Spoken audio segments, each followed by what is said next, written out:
Searching for greatness in a sea of the dying and shameless, a sea of the aimless. I don't wanna be one of the nameless. I'ma wake up with the mindset that one day I'm gonna make it. And I don't think I'll be fine if I don't break my limitations.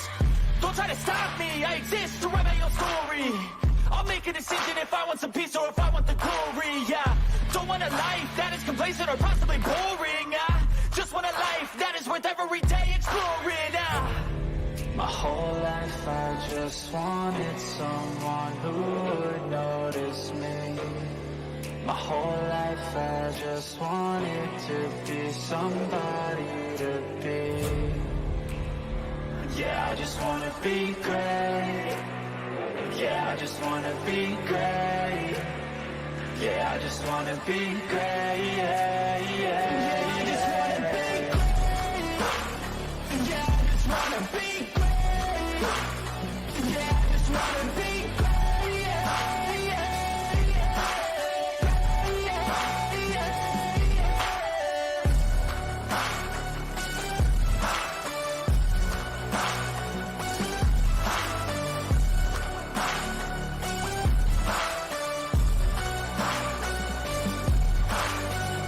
This is a statement to appreciate all that is vacant.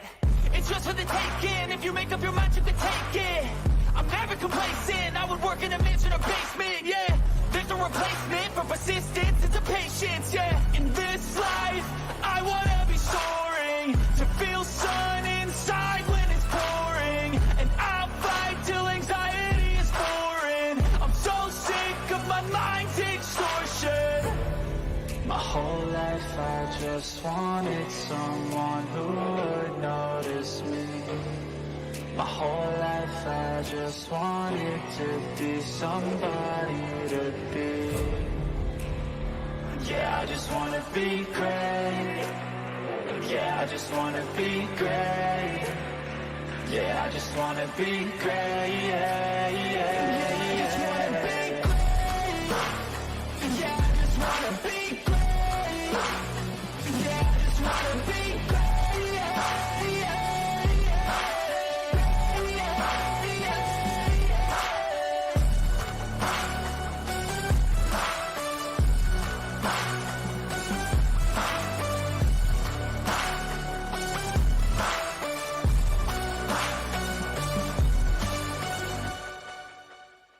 Welcome to Unique Prepping.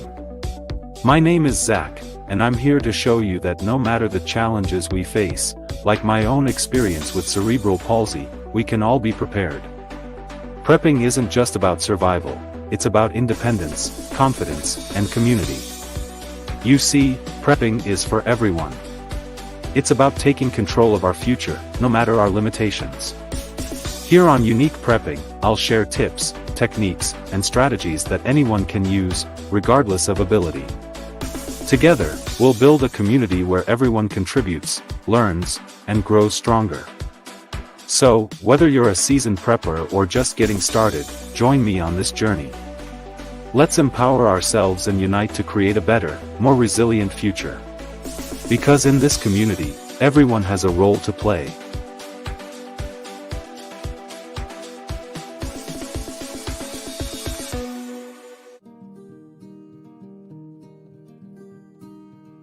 Disclaimer.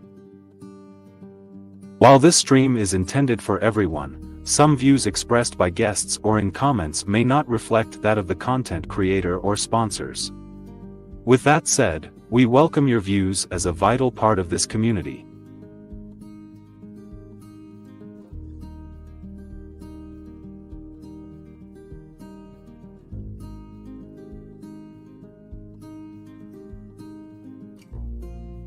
And now it's time for Unique Preppings Community Live Stream.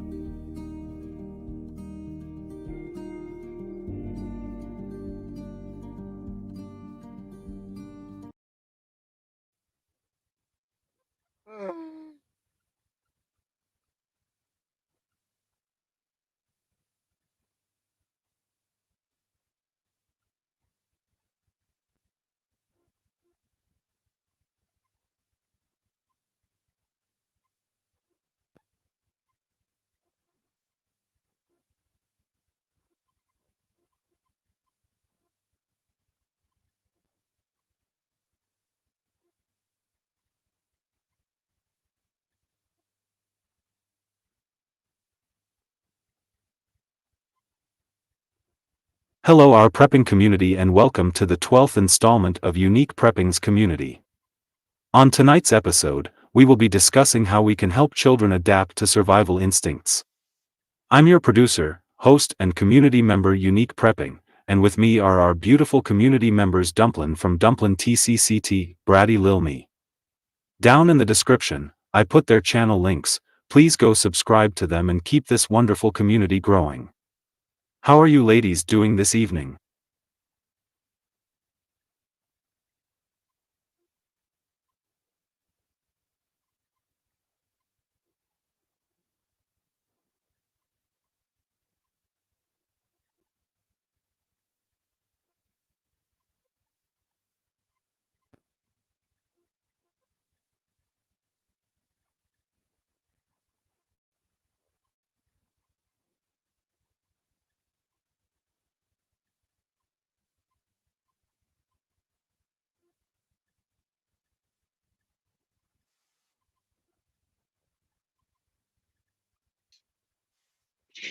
Hi,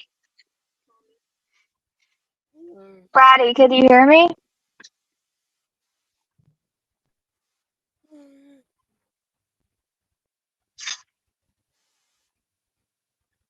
Oh, hold on, I didn't turn off my YouTube. I'm in the car, guys, but I'm gonna talk for a minute while we're waiting to get our food. We're waiting on our food. Hey, Moto Mom. Hey, Mohan. Mayhem, sorry. My daughter's beside me. Okay, so what are we talking about? Hey, Nicole. Hey, Ruby. Hey, Ben. I'm so tired, y'all. I can't even think straight.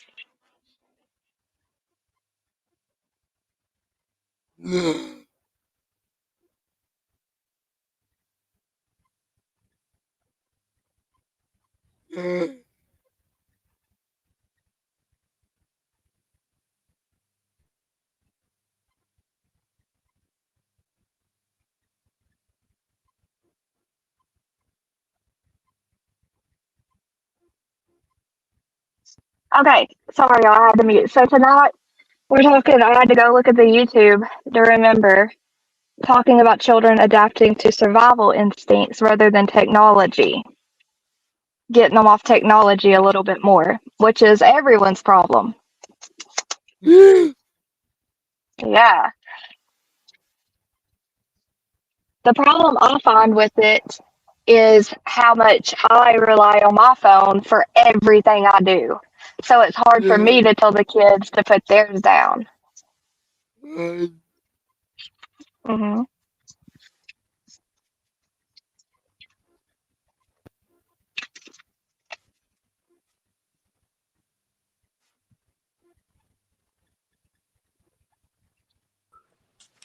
Anybody?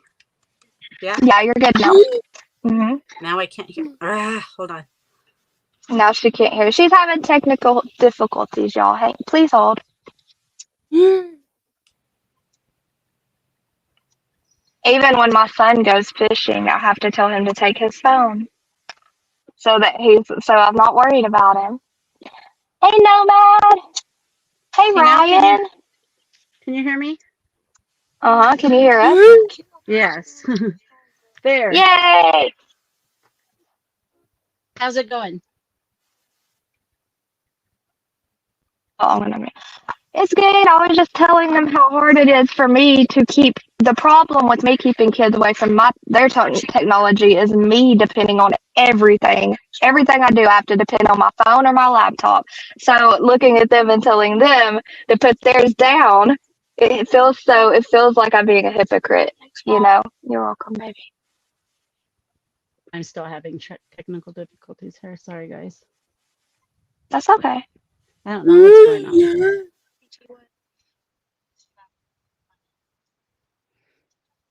Ew, baby. How are you doing this evening? I'm good. I don't know if Friday can hear yet or not. I can hear. I can't. I can't see my screen. Okay, there we go. I think I got it. Can you hear me? Okay. Okay. I'm back. Sorry. And I have a car full of kids, guys. I'm How are sorry. you doing this I'm evening? working. Me, I'm good. How are you?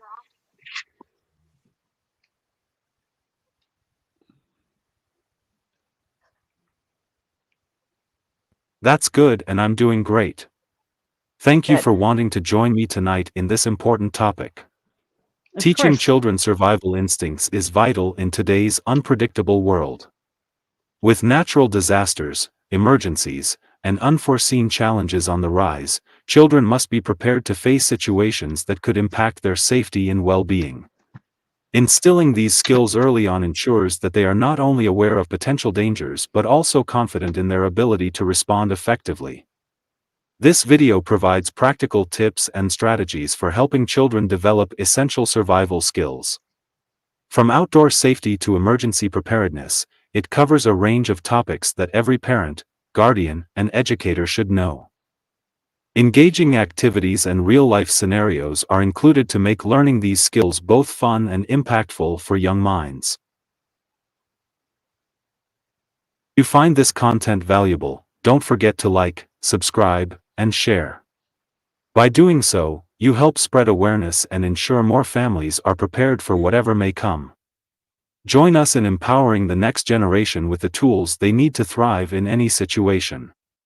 Anything you want to add before we start?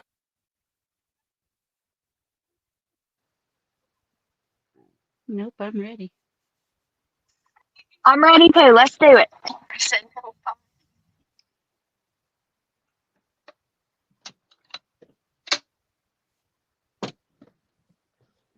So here's what I want to do. When we start the questions, let's start with the person in the bottom left and work counterclockwise.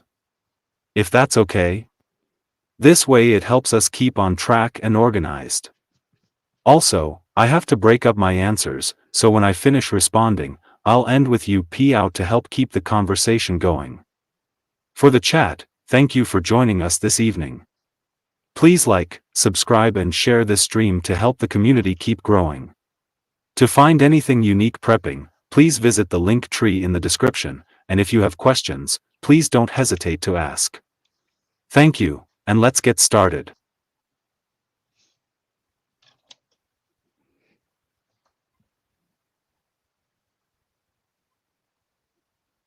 Question number 1. What are the most essential survival skills that children should learn at an early age?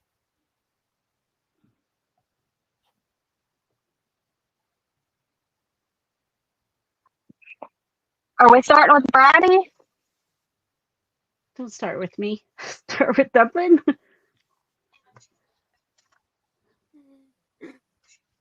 Brady?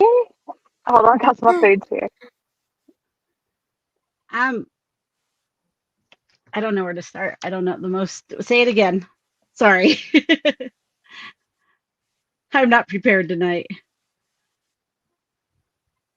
Question number 1. What are the most essential survival skills that children should learn at an early age? Oh boy. I'm not all here tonight.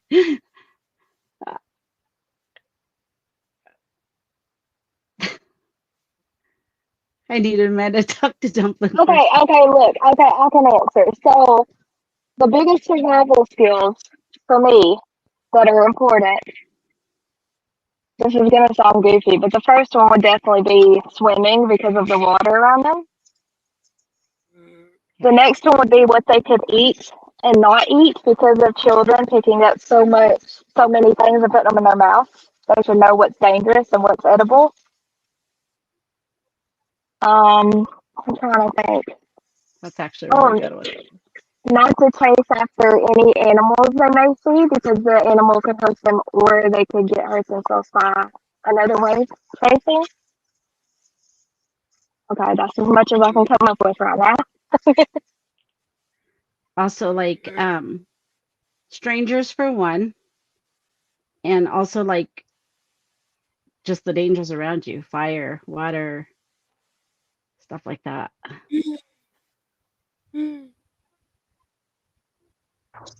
That's another good one. What to do if it starts, like, to know to get out of lightning.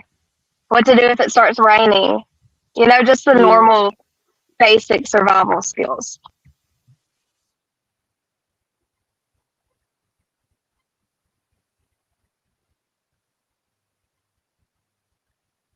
Children should learn basic first aid skills, such as treating cuts, bruises, and minor burns. Understanding how to clean a wound and apply a bandage can prevent infections and more severe complications. Knowing how to recognize and respond to common injuries is crucial for their safety and the safety of others around them.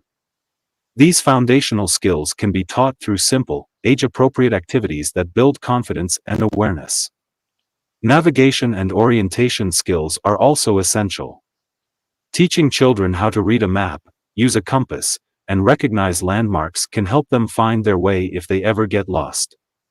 These skills are vital in outdoor settings, but they also apply in urban environments where knowing how to get home or find help is crucial. Practicing these skills in controlled environments, like during hikes or family outings, can make them second nature to children. So true. Dude, we're bad parents. We didn't even think about I was first aid. I was just gonna say you don't have Strategies, kids like and finding shelter, sourcing clean water, and knowing what to do in an emergency, is another key area. Children should be taught to identify safe places to take shelter and how to avoid dangerous areas. They should also know how to find and purify water in a pinch and understand the importance of staying hydrated. Equipping children with this knowledge ensures they can take quick, effective action in a survival situation, increasing their chances of staying safe. UP out. all true. 100% you nailed it.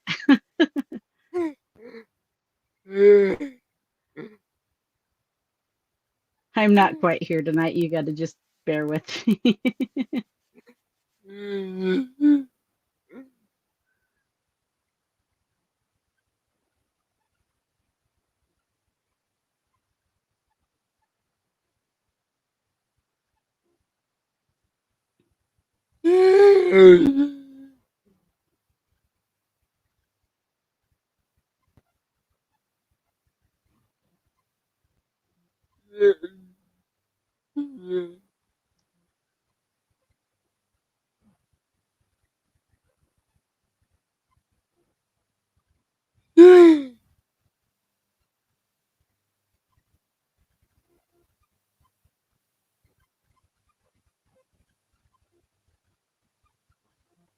Okay, my earbuds died, so y'all are gonna have to deal with really crappy Question number sound. 2. How can parents and educators effectively teach children about emergency preparedness without causing fear or anxiety? Well, for me, with my baby being so little and through the adoption and stuff, we've had a plan since he was born, like as for fire, just like everything with the house, the safety, the plugs, the everything. And so we've had, first it was through the state, so we were required to like do these drills all the time. And as he's getting bigger, we still do them, but we do them with him, so he knows which way to go if there's a fire, how to get out of the house, how to find us, how to. We've been doing that since he was little, so that's.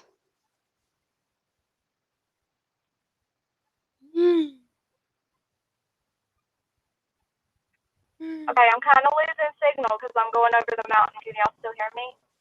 Mm-hmm. Okay. I'm trying to think of that answer because my kids are so old now. It's been so long dealing with children that don't know what to do by themselves Right. because mine do They're, now. yeah, they're at the So, age where they just know. yeah, right. So Zach, if you just want to play the answer and I can mute in and out right now with y'all. Okay? Sorry, y'all.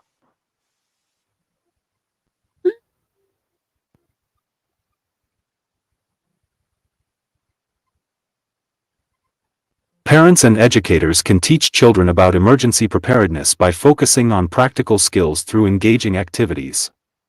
Role-playing different scenarios can help children understand what to do in an emergency without feeling overwhelmed.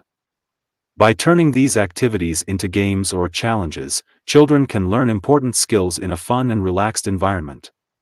Another approach is to introduce the concept of preparedness gradually and in a positive context.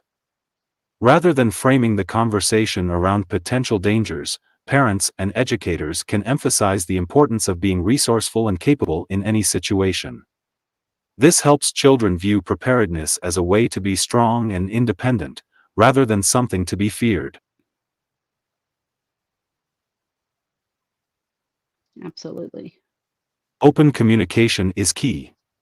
Encouraging children to ask questions and express their feelings about what they're learning allows them to process the information at their own pace.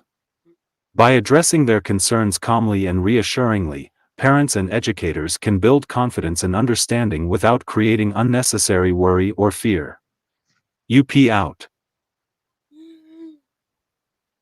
Very true.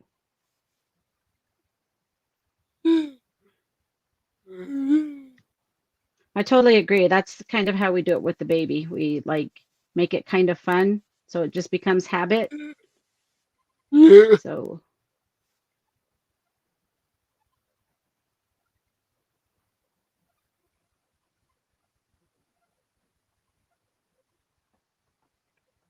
I agree with that. I had to wait for my signal to come back. I agree with that too, with what Brady said. Make it fun. Make it normal for them. Don't make it something to freak out about or panic about. Keep them calm. That's the biggest thing. Keep it normal. Make it a normal routine. I don't know how to say it. Like, make it feel more normal to them than panic.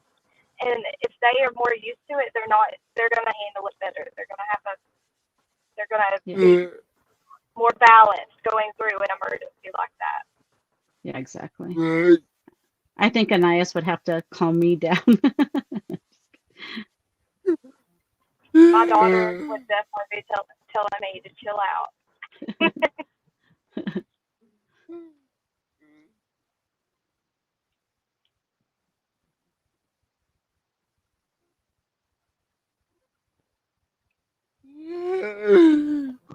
I would read comments, Zach, out loud. I can't. I can't see. I have no glasses in the car. I can hardly see it either, but I see Nicole and Ben George both have some good answers. They should come up here. Maybe Ben, come up here with us and help us out since I'm driving. We need a third person for sure. Who's going to volunteer? I just freeze. Well, I'm off the mountain now, so my signal should be okay. It's just the sound because my You sound good, though. Okay, that's good. Come on up, Ben. Come on up, Nicole. Zach, in all fairness, you had time to prepare for this. You got me running in the door. I mean, I'm not even at the door yet.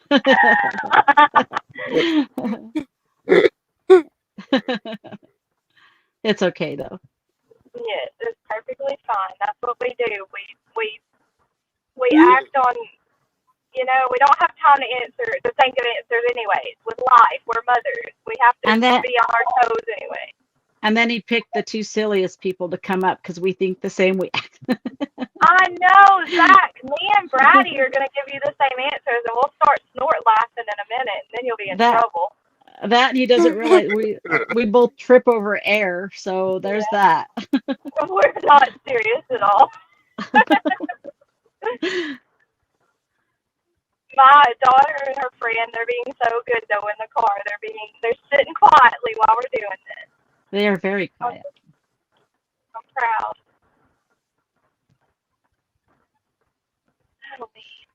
I'm about to put my sunglasses on so I can read. I didn't bring normal glasses. I don't think I did. Oh, I have my glasses, Bailey. I have my glasses. I could party right now. Okay. Let me see. Ben said I was going to say bring in scenarios that are simple. Show them how to solve it. Then each time a harder scenario is introduced, redo the simple ones, repetitiveness. Oh, that's good.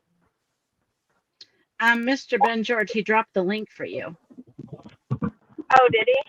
He sure did. Nicole said teaching them those skills helps take some stress away. Yes. When presented with a situation. Nicole should come in too. She thinks really well on her toes. She does. She's very skilled as a mother. That's how I'll put it. And Definitely. she's very good with words too. Yep. I think she just might be a little panel shy. She doesn't have to turn on her camera. They don't realize how it feels so scary the first time, but then after it's just like, whatever, it gets better. Yeah.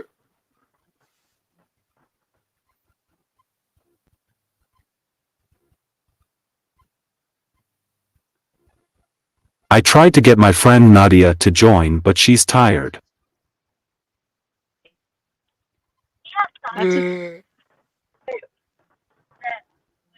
Back. No, he's I think he's in the dark room. Hold on, I can't answer. That's all right, Zach. We got you. We're gonna try this for you.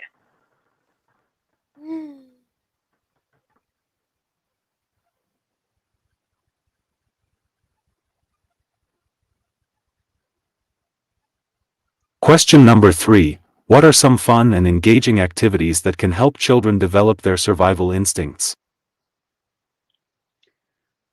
With Anais, one of our thing is, well, he's autistic, and they're either afraid of water or they're not afraid of water, like big one way or the other, like hardcore, no in between.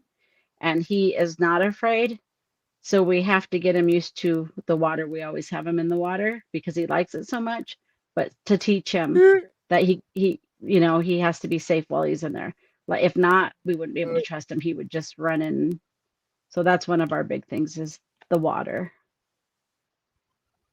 Plus it helps with his muscles and all the good stuff. I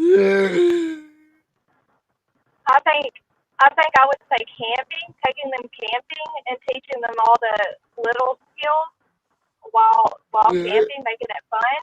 They don't even know they're learning really. I think that's a good way. And then go ahead. I think that's a really good way, actually. We haven't had the chance to do that with him, but that's a really good way. Right. That's how I learned. We went camping a lot, but when my kids were smaller, we never went camping. So, taking them fishing, teaching them how to tie the hook, how to cast. How to feed themselves if they have no food. Right, yep.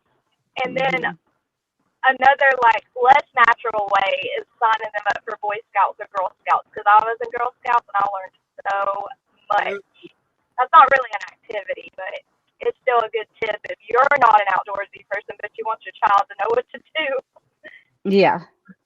No, they teach you the basics of a lot of stuff. Holy crap, Ben! Hey, Ben. Did I scare you?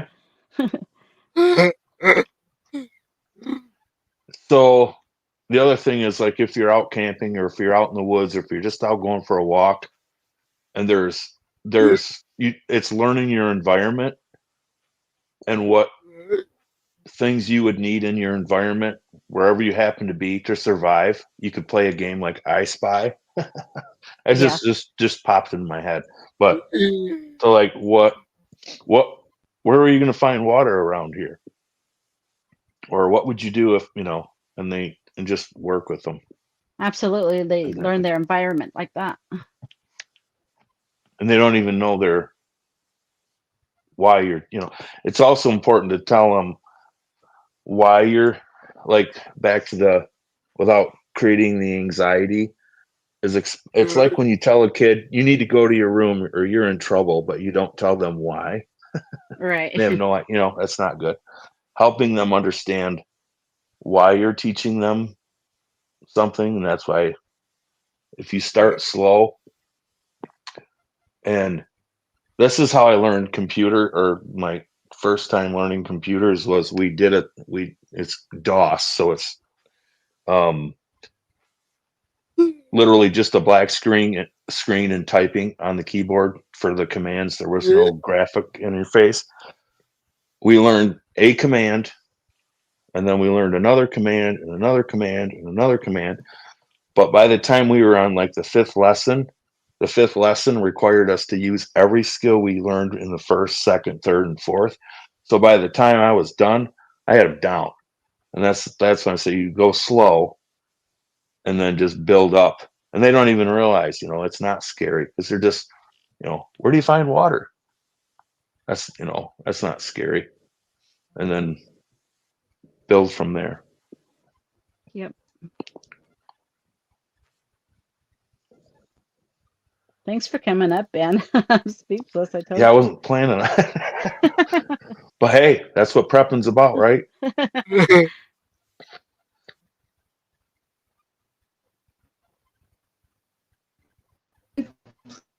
Please forgive me for my lateness. I really apologize. How is everyone doing? Hi. Yeah, I'm happy to see you, Zach. Hello, I'm so sorry I'm late. So, now, It's a good topic. yes, it is. So, what are y'all talking about right now?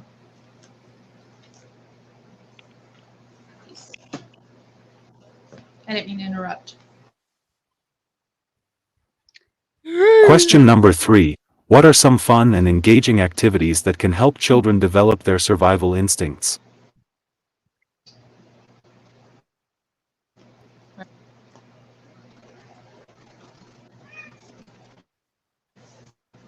Sounds good. Well, what were you guys? Sorry to have interrupted it, but yeah, what were? I see the question here. Question number 3. So. No, we're fine. We're glad you came. All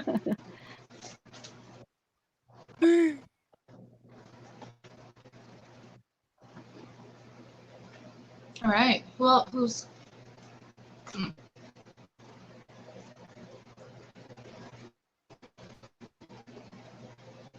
I don't know if that's my speaker. I'm here.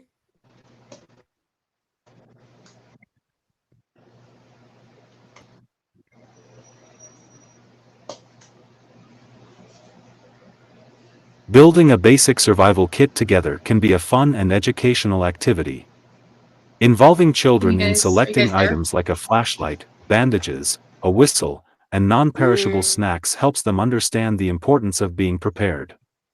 This activity can be turned into a scavenger hunt where they search for essential items around the house, making the learning process interactive and enjoyable. Outdoor camping trips provide an excellent opportunity for children to develop survival instincts. Setting up a tent, gathering firewood, and cooking over a campfire are practical skills that also offer a sense of adventure. These experiences teach kids to be resourceful and to think critically in unfamiliar environments. Incorporating challenges, like navigating with a map or identifying edible plants, adds an extra layer of engagement.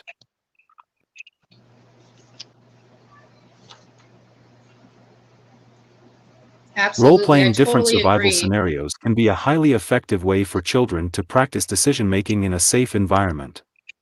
Acting out situations like getting lost in the woods or dealing with a natural disaster allows children to apply their knowledge in a controlled setting.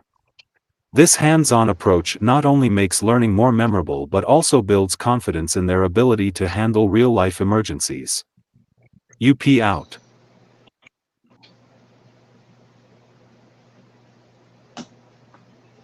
On the money, Zach. That's perfect. Yeah.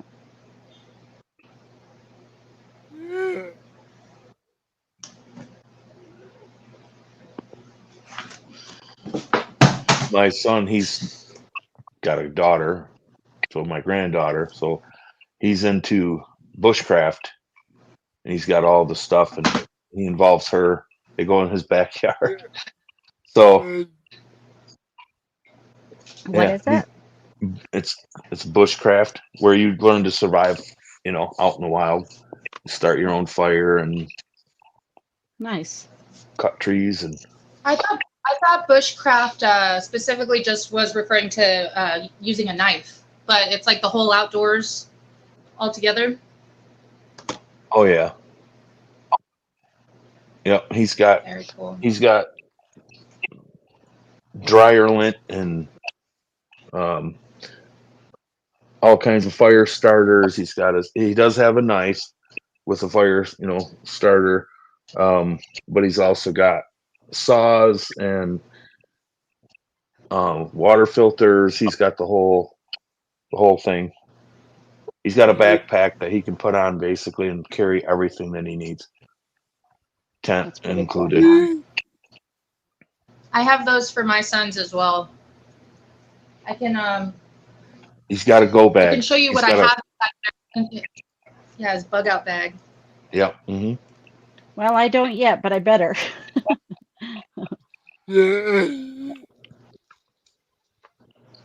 Yeah. That's really Let good me idea. let me grab it real quick if you don't mind. I'll be right back.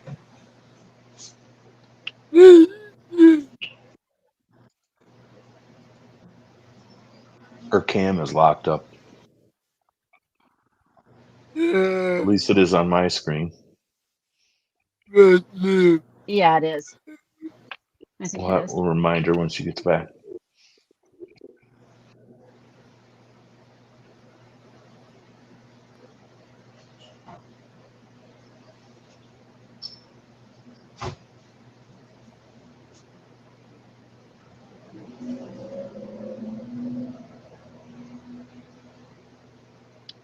How old is your granddaughter, Ben? What did you say? 5? She's 6. 6.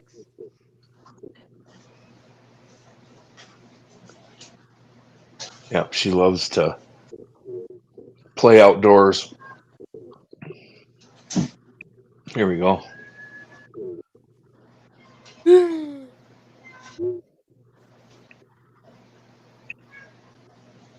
Right.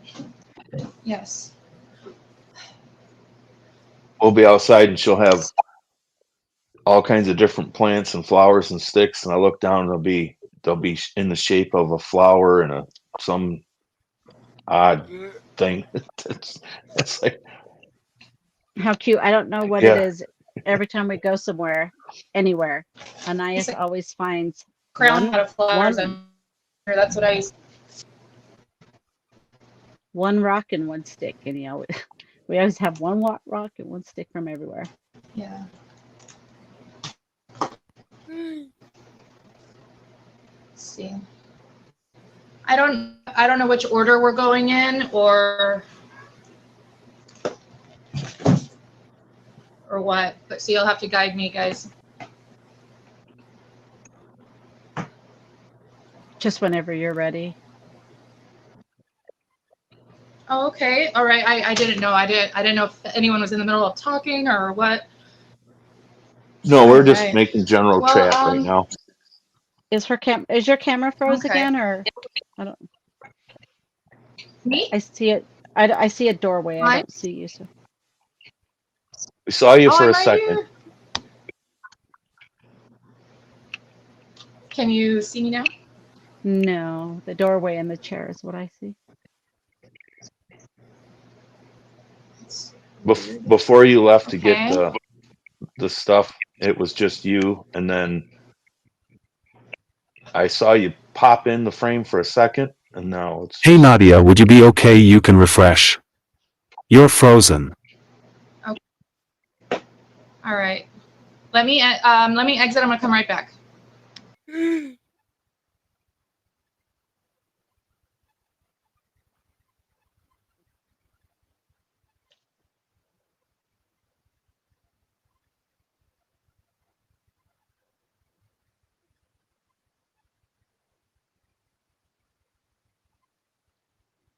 I don't know why I get so nervous when I go on panels.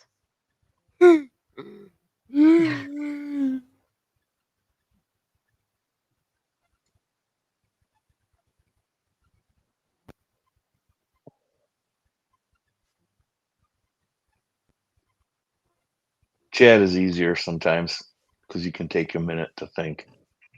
Oh, there All we right. go. Thank you so much. I'm so sorry. All right. Yeah, I guess I can jump in. Something that I do that's fun and engaging to help the kids develop survival skills. I have both of my sons. They're 9 and 7. They're both in jiu-jitsu. And I've had them enrolled in, I've had my oldest in jiu-jitsu since he was 4. And that's one thing that we do that I feel really proud about. And I think will be priceless one day when he needs it. And yeah, I think that's really important that kids know how to defend themselves. So Absolutely. We're trying to start my son really small. So we started him with soccer and that didn't go too well. He wasn't ready. So he's still doing his therapies and stuff. how We'll old is see how that goes. He's 2. how old is he? Oh, he's 2. He's That's pretty he's young. 2. Yeah, he's 2 now. Yeah. He did good, but he's autistic, so he's struggles in some areas. Yeah. Yeah. I can understand. Well, that's interesting. So what do you know what kind of like adjustments or what sort of like, alterations or different activities you are going to try to do with your son because of it with his autism, how you can best prepare him? We're not too sure yet. He's doing physical and occupational therapy. He's been doing that for like the last year. And then they're talking about putting him in ABA, but I don't know how I feel about that yet. So we're just trying to see where he's at right now. Mhm. Yeah. Yeah. I mean, something really important, perhaps like growing food like what Zach does, and learning about the plants and the flowers and all of that, that's a solo sport thing you can do on your own and makes the world of difference when it's most important. Yeah, that's funny. We had him help us plant raspberries at last year, and he's goes out there every day and picks them and eats them right there. But he does like that. Yeah, definitely. I would think a discipline like jujitsu or karate or something like that. Maybe not now, but I think it's structured, correct? Yeah, and that's one of the reasons why we were trying I think that's soccer for. important for everybody. I totally Right. agree. And I'll bet you that they have programs in your area. There has to be where they have jujitsu for kids with autism, because I know it's like socially, it can be challenging for them, or sometimes they're just not into it, or he's so young right now. You have a time, but I bet you'll be able to find a program where he'll be able to train with other kids who are struggling with those same challenges. But it's like so important. What I like about Oh, I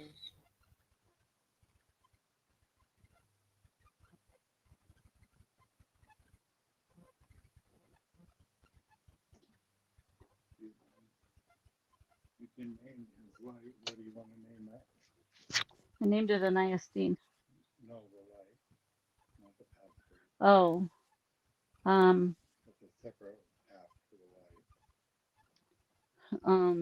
what does he say? We can't say Ziggy. Oh, I'm sorry, guys. I forgot my mic was on. Hold on. Nadia, you're frozen.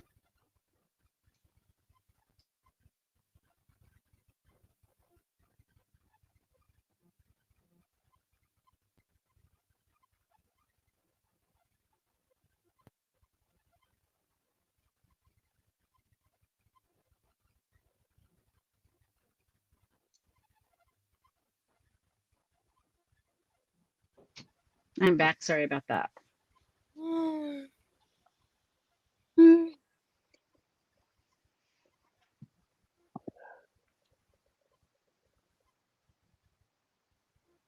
No, we try and do Question stuff number like that. 4. Oh, How can children be taught to remain calm and make quick decisions in high-pressure situations? Believe it or not, video games. for reals, yeah. Because they've actually done studies where kids that play video games not only make decisions faster, they make the correct decision more often. Not only that, hand-eye coordination. I know everybody's like, oh, they shouldn't play video games. It's not like all day. It's training their brain. I agree with you. And like with my son, it's you know how like, oh, don't give a baby a tablet or anything like that. But with him, they say he should have it because his brain, he's super smart and he can do a lot of things that I didn't think he'd be able to do on a tablet. But it helps him a lot with his speech, with his eye-hand coordination. And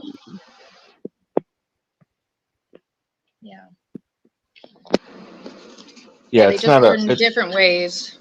Yeah, I guess it's just like different, like with, you know, with him because he's so young and because he is autistic and SPD, like there's a lot of times we can't go outside if it's too bright, he'll get sick. And so we're trying to learn different ways and he's getting there. My granddaughter couldn't touch her nose. Well, she could, but I mean, she was so uncoordinated. And now,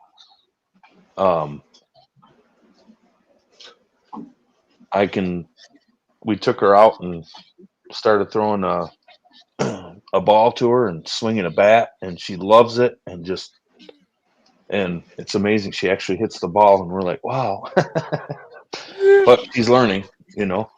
Kids are amazing and they do learn fast. It's like they told us that he wouldn't even probably take his first steps till he was like 3.5, and he had his little miniature walker and he pushed and pushed and pushed, and he's been walking for, well, probably over a year now. He's doing really good.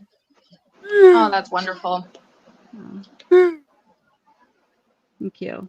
See, I think whatever's not there can be replaced, and different parts of the brain can take over where they're not normally used. You know what I mean?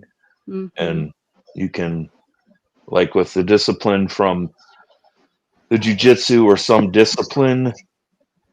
I don't mean like discipline the child. I mean a form of discipline which they learn and they grow from that. Discipline is a good thing. Yeah. I want to say hi what to I everybody. What I like most about jujitsu. Sorry. Oh, sorry. I just wanted to say hi to everybody in chat that's came in. Huntress, I agree. Like, it's hard for me to read this, but I just wanted to say hi to everybody. Yeah. Hi, everyone who's watching. Yeah, what I was going to say is what I like most about jiu-jitsu for little kids versus like a regular sport like soccer or baseball is that, first of all, the discipline that it teaches them, right? And it teaches them the skills to be able to soothe themselves when they're upset and when they're feeling really overwhelmed. And that can be especially helpful for children who have autism or are on the spectrum. So yeah, the ability, you know, because they do the breathing techniques, and it really gives them the power that they need to be able to regulate their emotions a lot better than without jiu-jitsu.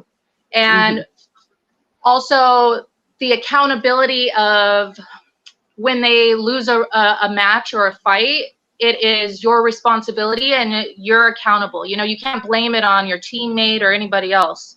So, you know, you have to assess yourself and say, okay, well, what did I do wrong? You know, and you're not just waiting out in an outfield for somebody to kick you or throw you a ball, right? So I really like that part of it, you know. And lastly, I'll say is even though it's an individual sport, it's still very team oriented because the kids are teaching each other, you know, so they do get that support from the team, but it's just when you lose, you lose, and you have to take accountability for that. So I think that's really important for little kids and growing up. So that's why I would definitely recommend jiu-jitsu for all kids. You know, and the world's a tough place, and little kids need to know how to defend themselves. You know, 100%. Yeah. So I feel very strongly about it. I would say if you're going to start jiu-jitsu, I mean, maybe start like 5.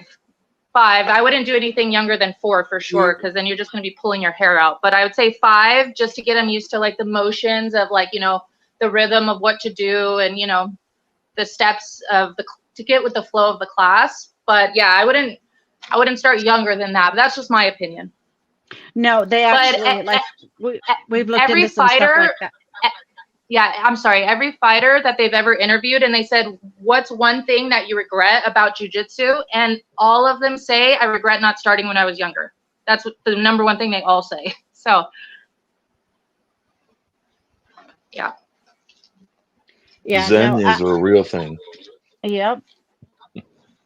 Now, there's been a lot of things that we've looked into with his therapist and stuff to help him with other issues, other things that he's learning. And a lot of it is his age. He's too young right now. But so he's still in his therapies and stuff for now. So. Yeah. Yeah. Are you going to have any more? No, I have 3 grown adult daughters and my baby. I adopted my baby. Oh, God bless your heart. That's amazing. Thank you.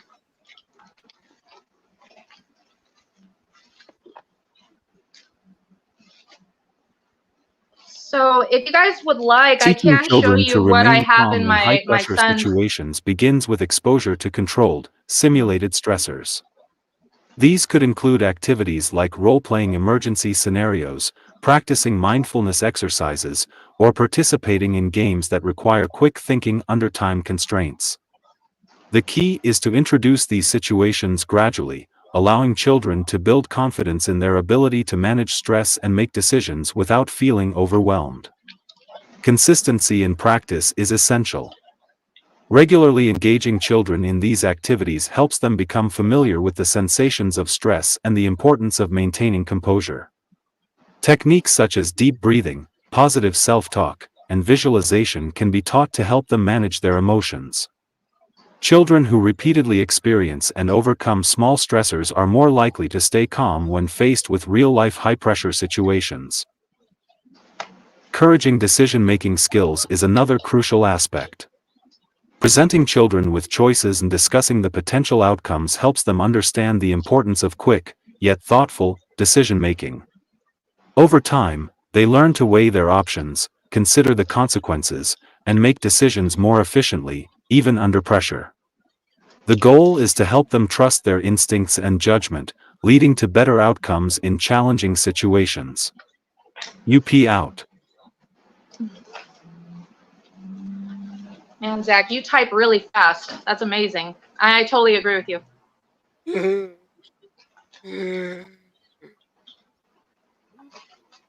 Totally. Yeah, that last part goes to the repetitiveness of the tasks, doing them over and over, you know, from low to high, and repeating each one in between. So it's just instinct. I live in California, and I don't even think that they're doing earthquake drills anymore with the kids. When I was little, we did them like all the time, and I don't even think they're doing them anymore.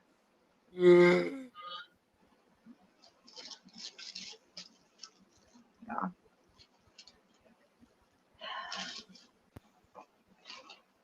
Well, that doesn't surprise me. Yeah, they're probably just doing like active shooter drills instead or something. Yeah. Yeah.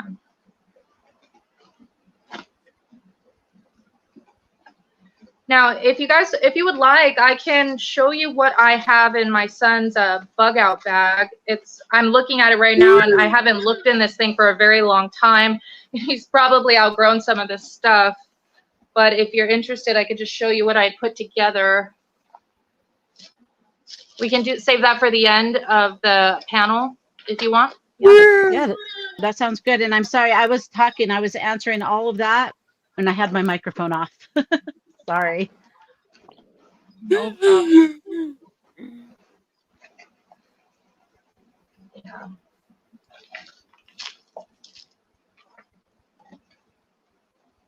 Yeah, I'm interested to see what you have. All right. Would you like to, like, right now, or you want to wait till the end, Zach?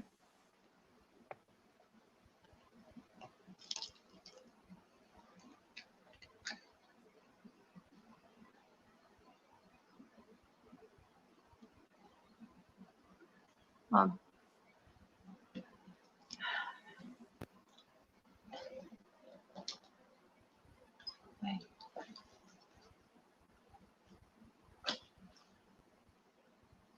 So we're doing a panel. I can't see your guys' faces. It's hard to gauge. Well, I'm like, is my internet working? Is it breaking up? I don't know what's going on. Oh. I get camera shy.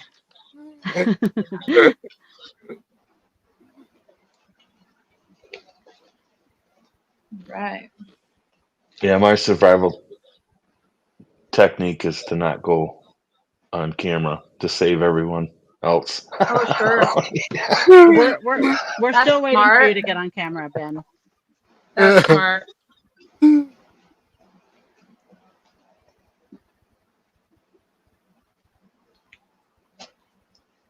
Yeah.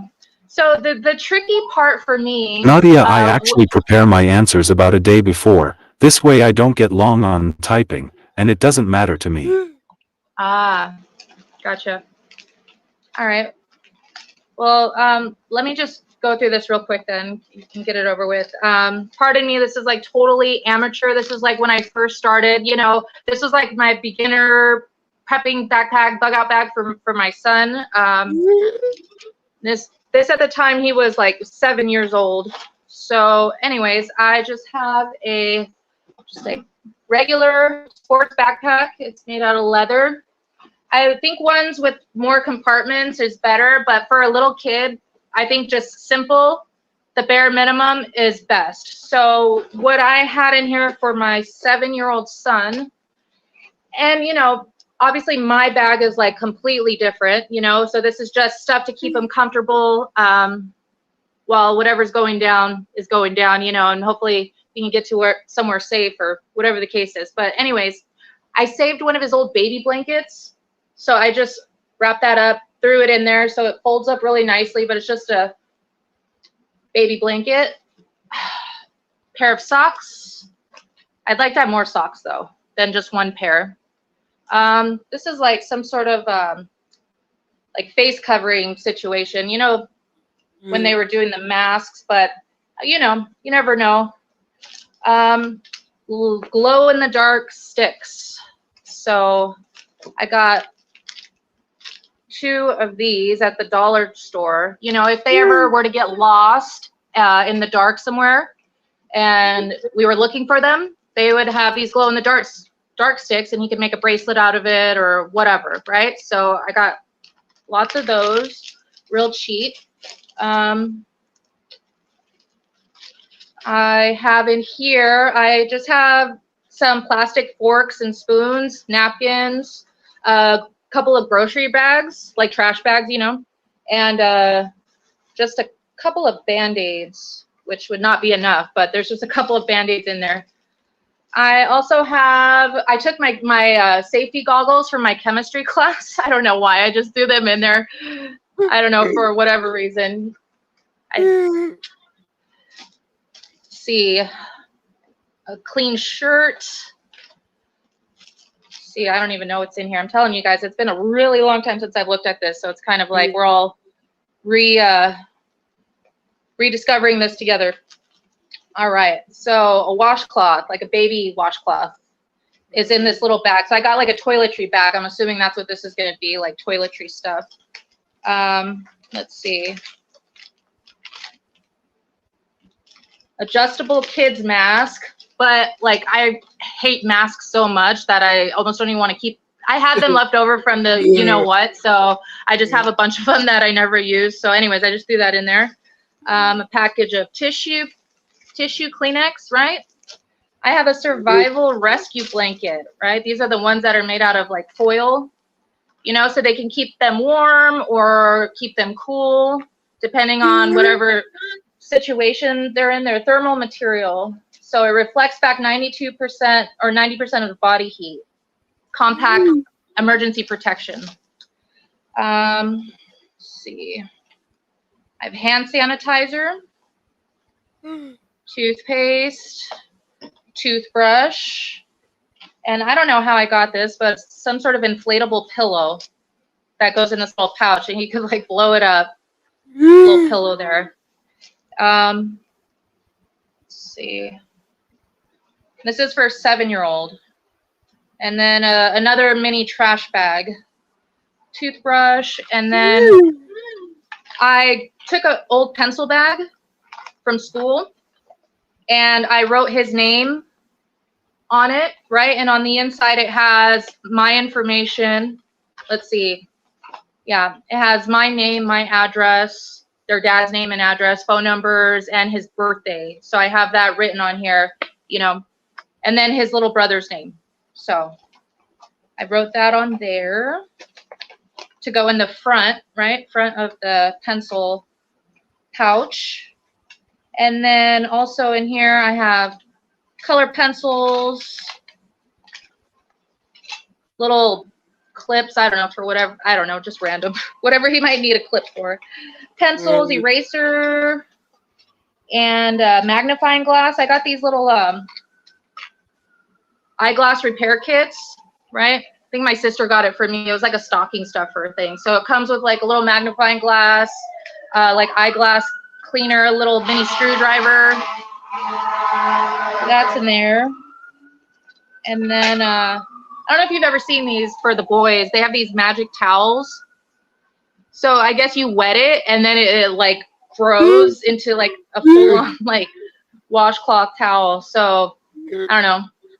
Kind of gross, but it might be good in an emergency. Let's see, we're almost done, guys. Clean pair of underwear, some sunglasses, a jump rope for some reason. I don't know. You never know. If you don't have any bungee cord, you can figure something out to do with the jump rope. You just don't know. Let's see, and then a bag of candy and snacks. You know, the good stuff to keep them happy, just junk. But then I also have protein bars. So I have like 4 protein bars in here, and then crackers and some candy, some dried fruit, and then some books and a notebook, a little journal, a composition journal, which I think I wrote a note in here. I thought I did. Oh, I think I was planning on it. I was planning on writing a note in here for him, you know, some loving words. But it looks like I didn't write anything in here. And then some books. So skinny, light books, nothing too heavy. He's way outgrown those by now, so he would not want to read those. And then the last thing I have in here, I have a tablecloth, plastic tablecloth. I don't know what he could use that for, to cover himself with or whatever he might need it for. And toilet paper. And then I have some ear-canceling headphones, or earmuffs, I should say, which, you know, I don't know, you want to be, of course, you want them to be aware of all the sounds around them, but who knows? What if it was something where it was really, really loud and they're trying to sleep, or, you know, shots going off or fireworks or something, you know? So it's just those kinds of earmuffs, you know, and a little pocket knife. And that's all I got for my 7-year-old bag. So yeah, that's what I got. Oh, and a flashlight. Duh, a flashlight with extra batteries. That's all, cool. folks. Like you said, you never know what some of those things, like even the tablecloth, what they could be used for. Like you just never know till you need it. Yeah. It's like here in Colorado, we all carry around, like in our cars and stuff, those little, I forget what they're called, but they're little squares, and you like pop them, and they turn warm for a long time. put in your pockets. Mm-hmm. Because yeah, it gets pretty cold here. Yeah, Zach some knows. very important stuff that's missing from here that's not in here right now. Like I said, I made this like a year and a half ago and I haven't hardly looked in it, but obviously you would need water, extra change of shoes, water filtration, right? Duct tape would be a good thing to include. Also a compass. I bought them a compass keychain, like it has a whistle and a thermometer on it. So I have that as well. So that's a great idea though. It's like it goes, like you said, with the different ages, you got to put it appropriate to their age at the time. So yeah, it's not Yeah. anything. You didn't put anything in there that he doesn't understand. You know what I mean? It's Right. not complicated. Yeah, and when I got them the whistle with the compass and everything, I showed them how to use the compass, you know, and they understand like that the sun rises in the east, sets in the west, so they're able to tell like what direction is north, and you know, based on the sun, right? Like how to read the sky and to know which direction is what, you know. So yeah, that's really important too. Now I don't have any matches in here or any way to start a fire. That would be good because I let him play with matches. Okay, I let him use a matchbook and he lights the candles and stuff, but he's really into it. And I need to put some matches in here as well. Yeah, but can you guys think of anything that I'm missing that I should include? Oh, more first aid, definitely. There's just a couple of Band-Aids in here, and that is not okay at all. There needs to be like way more. But if you can think of anything else that I should include, I'd appreciate any thoughts on that. I guess it depends where everybody's at, like bug spray, Neosporin, or one of those, yeah. Something like that for like the alcohol wipe pads. Right? Yeah, in the first aid bag.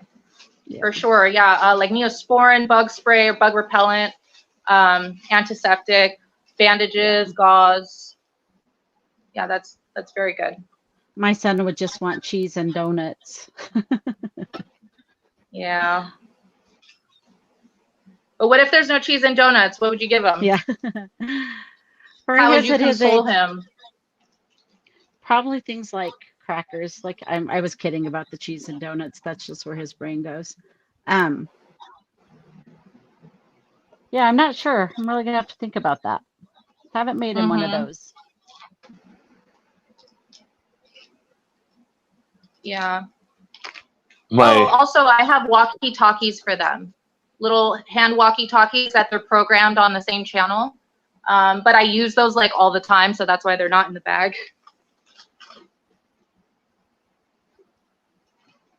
When you mentioned teaching them, you know, east and west, and somehow my dad and I and my son, we were in the car and we started talking about direction. I think because I was using GPS. My dad's like, "Oh, these kids, they don't know how to figure out where they're at without whatever." And he said to my son, he goes, "Look, you can see the moon right now, right?" And we look out the window and it's like over there somewhere. He's like, "So based on that, tell me where the sun is right now." And my son said, "I don't know." And my dad's like, "You need to learn this stuff." You know, based on the time of month that it, you know, the month and the time of day, the phase of the moon, the phase of the moon, and where it is in the sky. You need to know where the sun is. And my son's like, "I have no idea." He goes, "You need to know this." And I said, "Dad, you didn't teach me this." I don't even know that. Yeah, I'm totally interested. No, I don't know. Yeah, it was, but he was like, "You need to know this." And now my son is all into bushcraft, and he's not to that point yet, but that's where my uncle was. My uncle used to go like up in Alaska and spend 2 weeks in the snow, or up in the UP and just go out in the middle of the woods and survive for 2 weeks with the minimal stuff he had. Yeah. I agree with Ryan with the mace. Here we need like the bear mace. Yep. Yeah. Oh yeah. Yeah, I have a horn actually, like a one of the really loud, I don't know what you'd call it, but a blowhorn. Yeah, those are pretty cool too. Yeah, but the bear spray, that's really a Mhm. good one. I'm gonna write this down. Yeah. I think I live in- paracord would really be good. It could be used for multiple items. Oh yeah. Then What they was have that? those bracelets, power cords. Oh, a They power have cord, yeah, those- for sure. Those survival bracelets that look like a bracelet, but it unravels to a big long cord. Mm-hmm. Yeah. Bear spray. How much does bear spray go for he's nowadays? got one on. He's got one on right I now. know. I see it, Zach. It's cool. I don't know. I haven't bought it for a while. I know we have some, but I haven't bought it for a while. Yeah, at the time, I was like really like tight for cash, so I was trying to be as like creative and thrifty as possible with like getting the stuff for these bags, right? So those bracelets, they're pretty expensive, so I didn't want to buy just a bracelet, so I bought like a whole roll of the drawing a blank at what it's called, the cord, right? And I was like, oh, well, I'll just make one or whatever, but I got like a whole roll of it. Way cheaper. Even Yeah, that, but the though. bracelets are cool. But even that, just the cord alone, that's good. Mm-hmm. Yeah. Oh, and you know what else? I can't forget a copy of the Constitution and the Bill of Rights. That I have a pocket size one of those. I want like a pocket like size Bible, but I don't have a pocket size Bible. But I did order. I went to I think it was hillsdalecollege.com, and you can order it like for free, and they'll send it to you for free, like a pocket size Constitution. Yeah, I think that's really important to have on your person. The radio that you can just the wind up. Yeah. That doesn't I require have one power of those, or batteries. but not one for the kids. Sterno Mm-hmm. to heat water. I mean, it's a sterno can is small. It wouldn't be like an end all be all, but it would be small enough to just put in your pack, and you can put it out when you're done, just to heat some water. I think it was Funky in there somewhere said about the water purifier pills. Yeah, I have the straws and I have the pills, but the straw, I've seen, I've never tested these out, because I don't want to waste them. You know what I mean? Right. So I've like kept everything under wrap.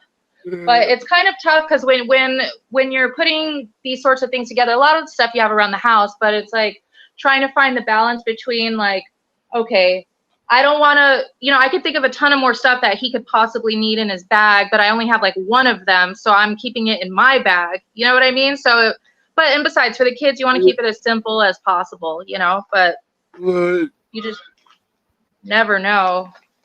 Yeah. Yeah.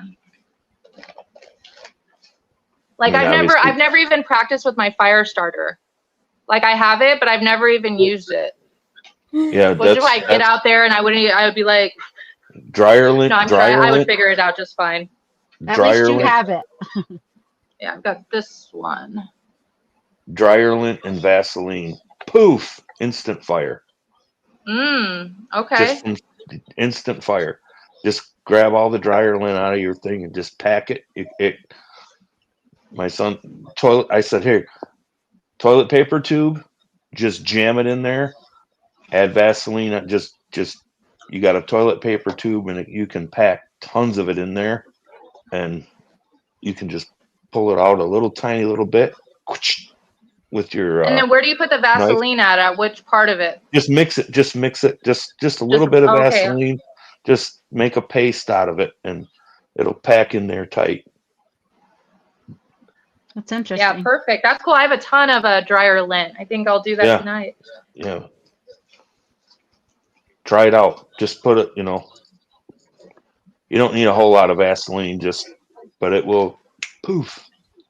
I didn't know I think that. he did that. I think he did that like a thumb size piece, and it burned like, Oh, it stays lit. 3 or It 4 doesn't just minutes. catch on Yeah, fire. no, it doesn't. No, it doesn't just go poof. It Oh, stays. Yeah. That's good information. I had no yeah, that's idea. really good. I didn't know about that at all. Yeah, petroleum. Yep. Zach, Yeah. what do you think? Zach, what do you think? What else could go in there that you think?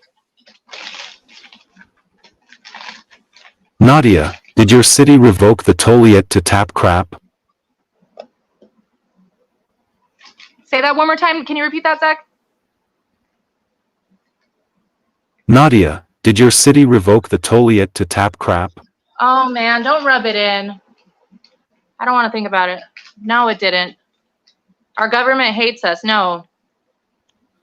It's flush to faucet and toilet to tap, don't you know? I live in Los Angeles, and yeah, they're sending they're flushing our sewage water and sending it back to us through the pipes. Oh, wow. Yeah. Yeah. That's why everyone needs a life straw. No kidding. Yeah, I mean, yeah. Yeah. Not cool, man. Not cool. That's a scary thought. No, it's freaking disgusting. It's a 3-step process. It's actually pretty simple. The steps are first they sift, Ugh. then they treat with chemicals, and then they hit it with a UV light just to make sure it's extra clean, and then they send it back up That for your just drinking water. Does not sound good at all. It's not There's good. no It's water awful, treatment? and it's pardon? No water treatment plants? Well, no, that they are Oh. treating it. It's just they're not getting the water source from anywhere else. They're just recycling the water. The town I live in, we have water treatment plants. They're giant fields of water that go in and it's treated. And it was actually started a long time ago, and other countries actually adopted the whole process. So my son works in the sewer. They take sewer and they dump it in the water treatment plant, but it goes through a process of actually treating the water. Now I'm not saying it goes back into it goes back, it cleans the water.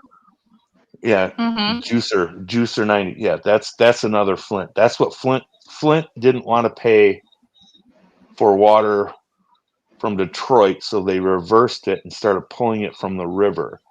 So the water flowed in the reverse direction in the pipes, which had been seasoned to go one direction, and then they reversed the flow, used worse water, and ran it back up the pipes. Yep. It was a different water source, but they reversed the direction, and then that's what caused the problem in Flint, because they wouldn't pay for the water in Detroit. Unbelievable. Yep. Yeah, it's so insulting, and it's just, you know, if you think about it too long, either you'll cry or you'll want to hurt somebody, and just Yeah, that's awful. yeah. Yeah, I feel bad even like having like even when my kids brush their teeth, you know what I mean? Yeah. Yeah. I have to grab my charger real quick.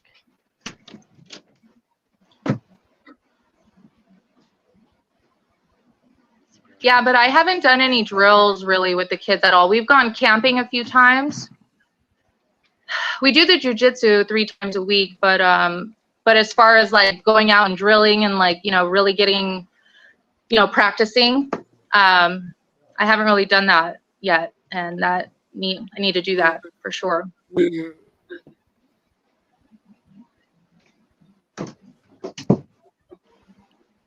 Oh, and another thing that you can get are Roman candles. Yeah, I have some of those in my closet. Got those at the 99. Yeah, those are great.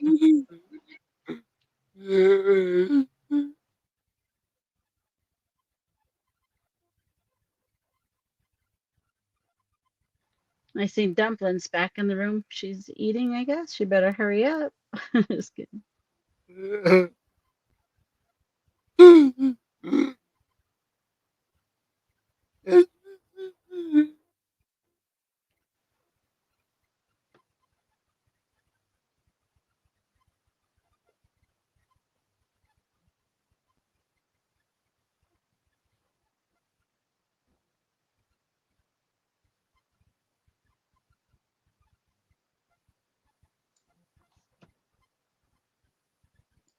Question number 5. What role does fostering resilience and confidence play in a child's ability to adapt to survival scenarios?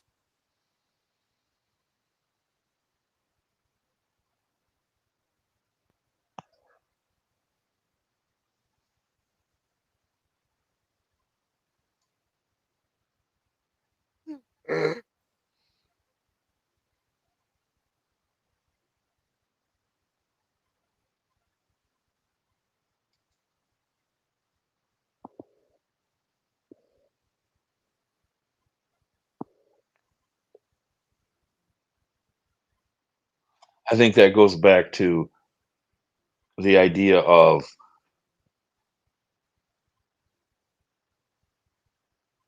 teaching them without building the anxiety, the repeating of the steps that it takes. That's what I was going to say. Just like doing it over and over. Doing it over and over, and then the confidence that it plays is they're solving these problems on their own, and it becomes That's second with nature to them. anybody. Yeah, That's second. with Yeah, anybody, even that's adults. a big life lesson. Mhm. And if you were, if you foster questions 1 through 4, 5 comes in kind of automatically, in a sense.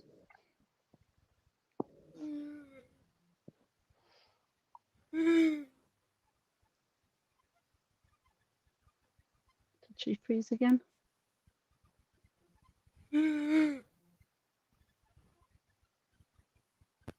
Sorry, you guys, I'm struggling to see. Fostering resilience in children equips them with the mental strength needed to face challenges head-on. When children are resilient, they are better able to cope with adversity and setbacks, which are inevitable in survival scenarios. Resilience helps children recover from difficult situations more quickly and encourages them to view obstacles as opportunities for growth rather than insurmountable barriers. Confidence in children enhances their ability to make decisions under pressure.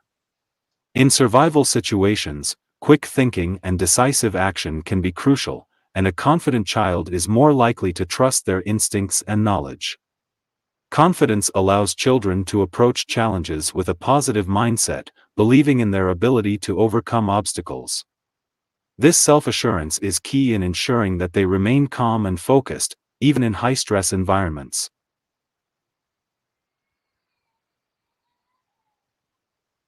Both resilience and confidence contribute to a child's overall adaptability. Children who possess these qualities are more likely to remain calm and resourceful in survival scenarios. They can draw upon their inner strength and self-belief to navigate difficult situations, making them more effective in problem-solving and more likely to achieve positive outcomes in challenging circumstances. UP out.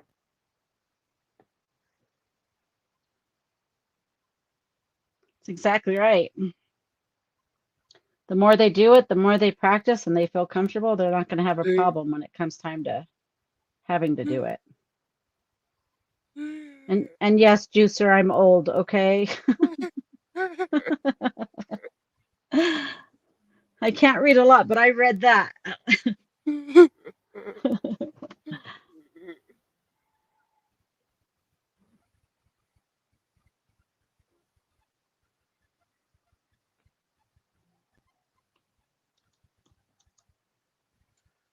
Teaching them the difference between confidence and arrogance. I mean, this might sound kind of off the wall, but there's a fine line. And if they're, don't let their arrogance be a detriment. Teach them confidence and let them know. Oh, for sure. I know some adults like that.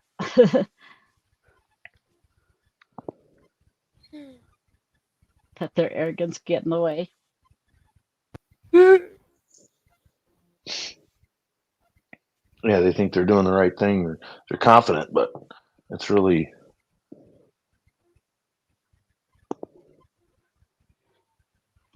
I wonder if Nadia knows. She's frozen.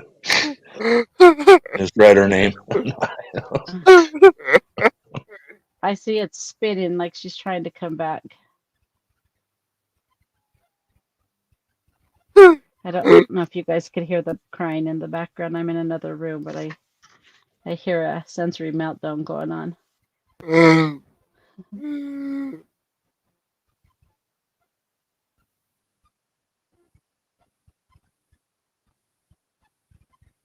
Sick, that's what I agree with that. The stranger danger. I said that earlier. I think that's really important too, because especially these days.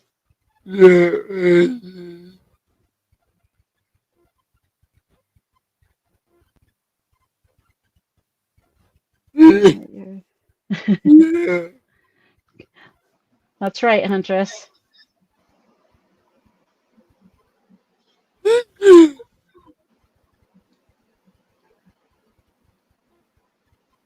No one can Oh, welcome back. Yeah. Oh, okay. I was there the whole time, but I guess you guys lost me. I've been here. I've been listening this whole time. I'm sorry. Oh, it's okay. Yeah, stranger danger for sure. You know, something I've been doing with the boys is letting them have a little bit more independence. You know, for my 9-year-old, for example, like I let him and his cousin walk across the street to the grocery store with the walkie-talkie though, but you know, by themselves, which is something I did like when I was way younger, but it seemed like a different time then, you know? I don't know. But yeah, that confidence building of letting them be comfortable on their own and teaching, you know, they teach themselves how to be aware of their surroundings, you know? And I don't know, I try to use every opportunity as like a teaching moment, you know? Whenever we're out, I'm like, okay, you know, we're walking, let's say we're walking to the store, I'll constantly like, I'll be like coaching them. I'll be like, hey, you got to look who's around you, right? Always watch your six. You know, like look behind you and like, oh, you see that person over there, over here. I'm like, you got to pay attention to what's going on. And yeah, I just try to bring it up and remind them whenever we're out and about that just you have to pay attention to who's around you all the time. Especially when you live in the city like I do. LA, like it's crazy out here with the people on the street, you know? So yeah, especially too. Yeah. Oh, I know. I heard Denver's like super crazy right now. It definitely is. Yeah.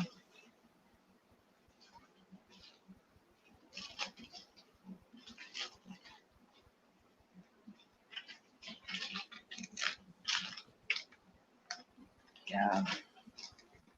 I'm ready to move out to the country. That's all I want. I just wish I like spoke Spanish so that way I could pretend to be a migrant and come in and then maybe they'd give me like some land or something, you know, but I can't play it off well enough. You'd get everything handed to you. Yeah, I could just like drive down to TJ and then like walk up through the border and hola, you know.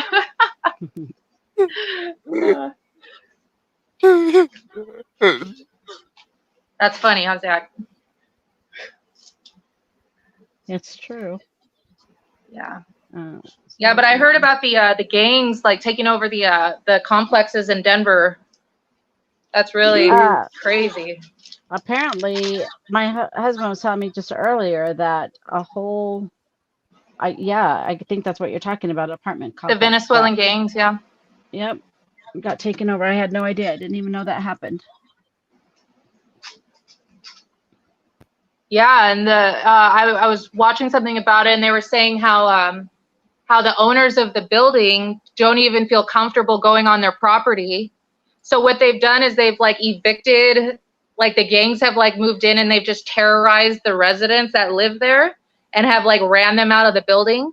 And now even the people that own the building don't feel comfortable like going over there or like trying to kick them out, you know?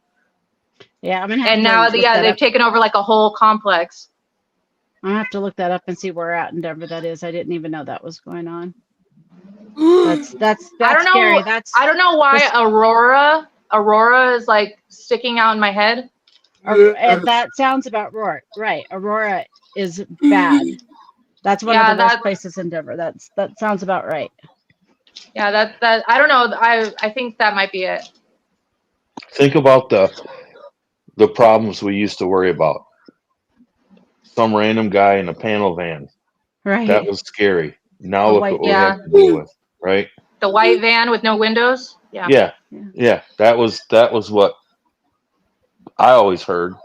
Yeah. You know, it's like, what's the creepy dude in the van doing? Now it's like, who knows? Well, now it's they're dressing up like Amazon drivers. Yeah. Mm-hmm. I have a friend in Denver. Actually, she lives like outside of Aurora, and this was a few years back. She had somebody came in to fix her blinds, and she was assaulted by the two guys that were hired to come and fix her blinds. It's pretty bad out there.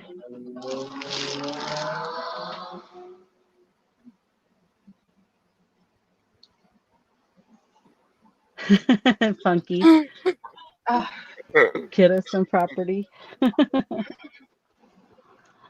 Yeah. You know, so I live. Unfortunately, a like sanctuary 5 town minutes. 4 hours from me is full of illegal now. Where are you talking about, Zach? Which town? 4 hours from you? Are you talking about? That wouldn't be Albuquerque. That's further from you. Where are you talking about? You're by. I know where you're by. I won't say it.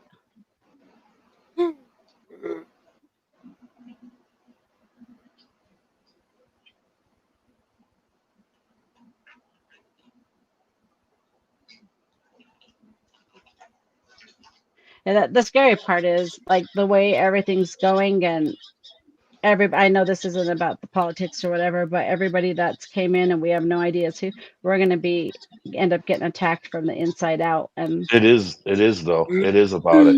It is, and people need to just freaking face it. Sorry. I was trying to be nice, but No, yeah, I won't be. No, it's people need to wake up. We're opening ourselves up to we're living in a scary world right now. Well, what they're going to do is they're going to start the war and then institute the draft, and then they're going to send all of our men away overseas, and then we're going to be left here by ourselves, and then that's when it's going to happen.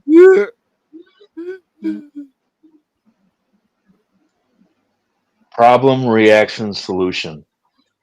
They create the problem, we react, and they provide the solution, which is never good.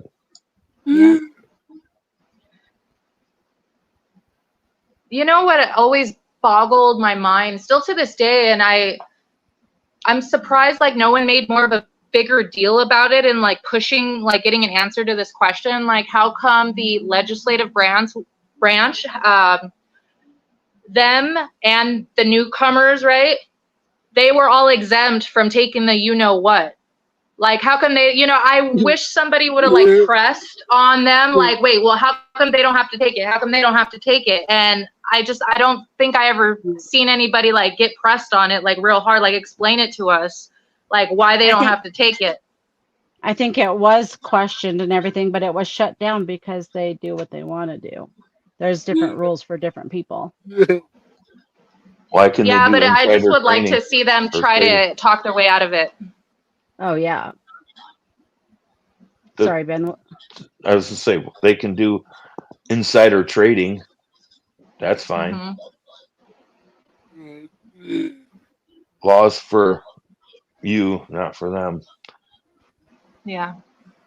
And now they want to take 25% of your capital gains on your home before you've sold it. Well, they didn't hire those 87,000 workers for nothing. Yeah. I have a niece that moved here from California just this last year, and there was a I don't know what it was. I haven't been to California for a while, but something that passed where she thought she missed it the time she moved here, but she didn't. She got a big bill. They charged her for moving. They got charged for leaving the state of California. How was it, like when they sold a house, or just moving out in general? Like if you're a renter? No, I believe it was just moving out in general when they had to get their new license and everything. I think she said, I'm not exactly sure, but I want to say it was $700 and something they got charged. Oh, hell no. Yeah, that happened to Ben Shapiro brought that up. Mm-hmm. Yeah, I live in California. She thought that she missed the date she was trying to get out of there, and she knew that that law was coming, but they still managed to get them. They garnished their like tax refund or something, huh? Yep. I mean, how's that legal? I don't know. Well, you know, they're doing whatever they want over here. It's like we've been like taken hostage, and it's a complete free for all. You know, I mean, our governor just passed the bill AB 1958, where now the schools aren't required to inform parents about, you know, anything going on with the kids at school or any changes that are happening. Talking about kids, you know, survival techniques here. Yep. Got to teach them to survive in here in the real world.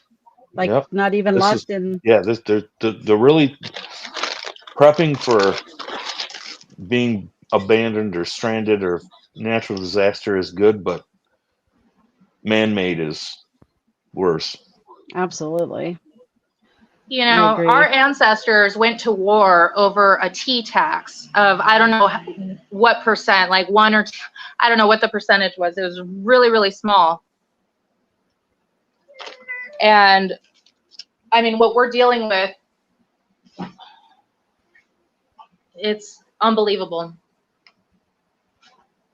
Yep. Have you guys ever seen that video? It's like a short where it's like this girl and she's talking about, okay, so let me try to understand. If I make $100 at work, right, I get taxed on that $100. And then when I go and I buy something, I get taxed again on that thing that I buy, right? And then the person that I bought it from, they have to pay a tax for selling it. And it just goes on and on in this huge circle. So it's like, how many times are you actually being taxed, like for one service or one item?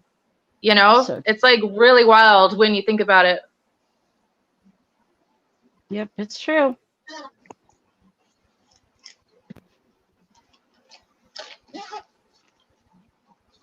I was going to say something. I forgot what I was going to say.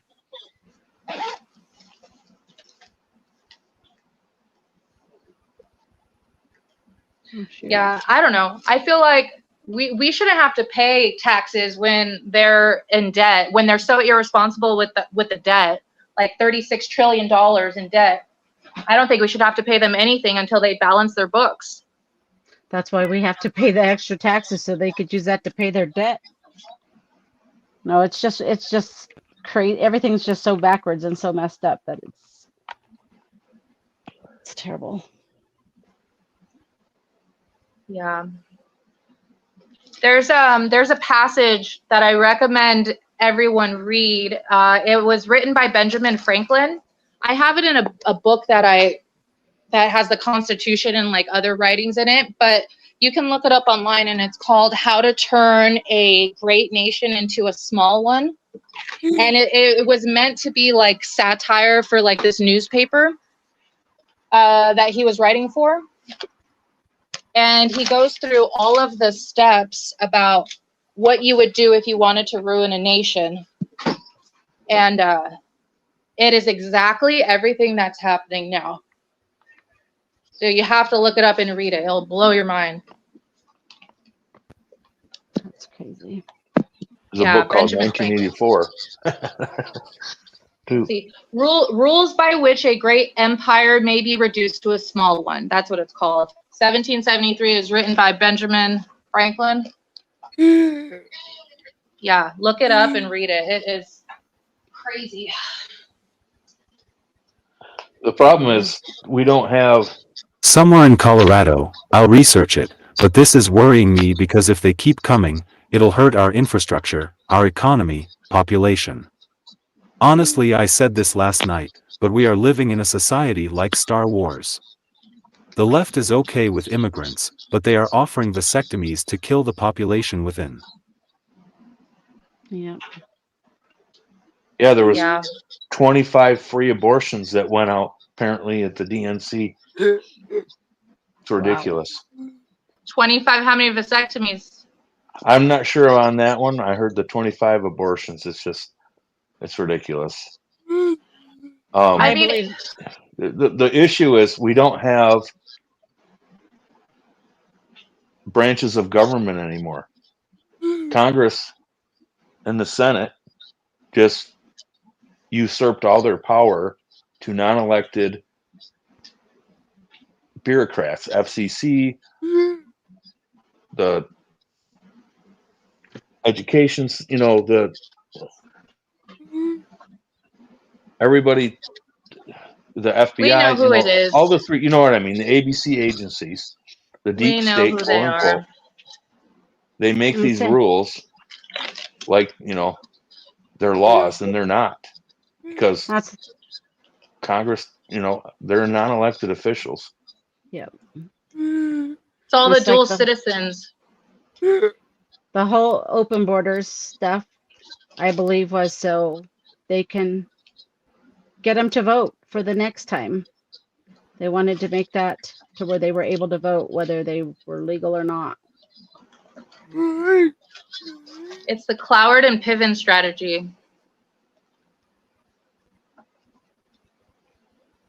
Everyone should look that up if you don't know what that is. Cloward and Piven strategy. It's the idea of collapsing of when you overwhelm our social services and infrastructure by mass migration to the point to where it implodes the system because we go bankrupt and the citizens of the country aren't able, everything just crumbles because they're so over stretched by helping all these extra people that don't have money coming in, and it collapses the system, and that's how they're able to bring in the communism. Well, so there was a video called, I'm trying to remember the name. The guy he used gumballs to show the immigration problem around the world, right?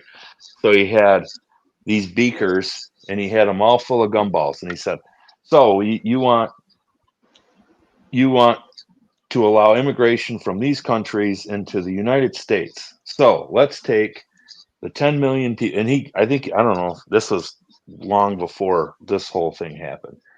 And he said, so you have 10 million people, each gumball represented like 1 million people. And he put 5 gumballs in this little jar. And then he said, here's all the rest of the people. And then here's the poverty. And he showed like the poverty across the world. And it's like, you want to solve poverty by taking 5 million people from this country. Well, here's the rest. And it was a really good illustration of it does nothing. And he said, you need to fix the problem where they're at.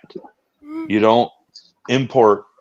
What you're doing is the people at the time, the people that were coming into our country were the best and brightest from the countries that they were coming from.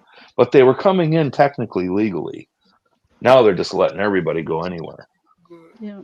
But the thing is there's a war against the United States. There's a war against the Western way of life. And when you look at, I'm going to say it, I'm sorry, the LGBT stuff, the immigration stuff, the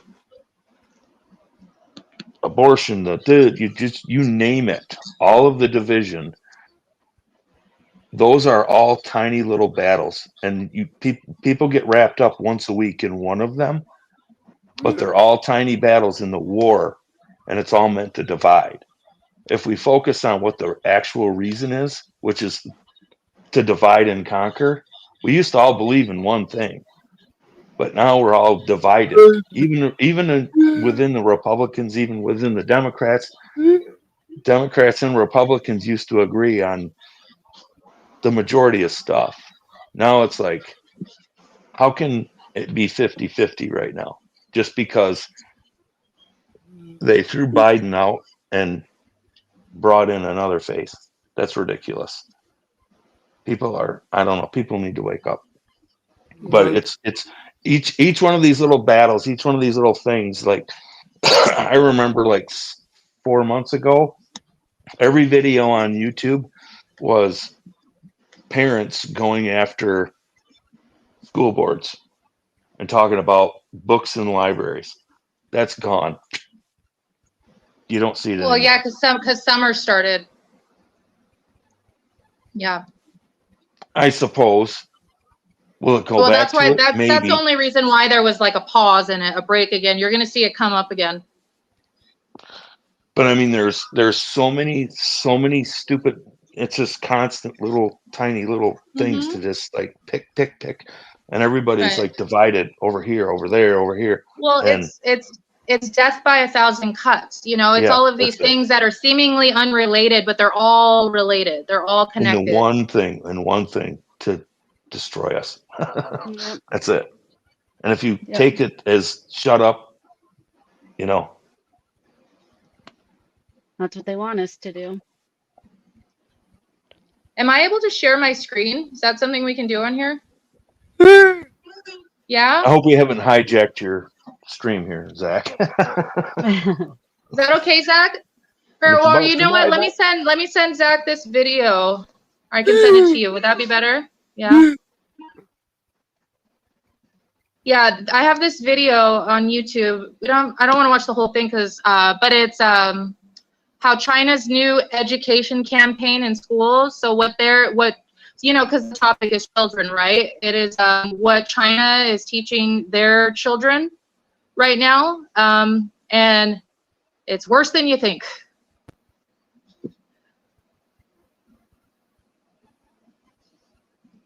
I think that's why they are trying to take Trump out, because he has the against them.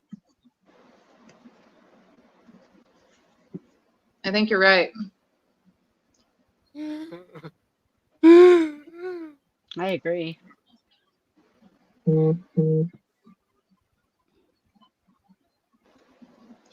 Yeah, so I just sent you that, Zach, in YouTube, or I mean on Discord. Don't have to play the whole thing, but we can just skip through it. It's pretty crazy. But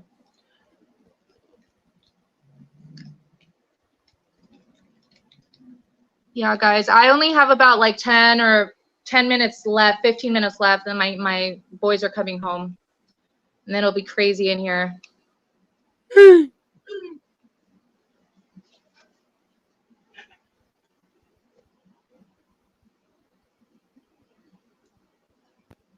Trump is the only one that didn't start a war.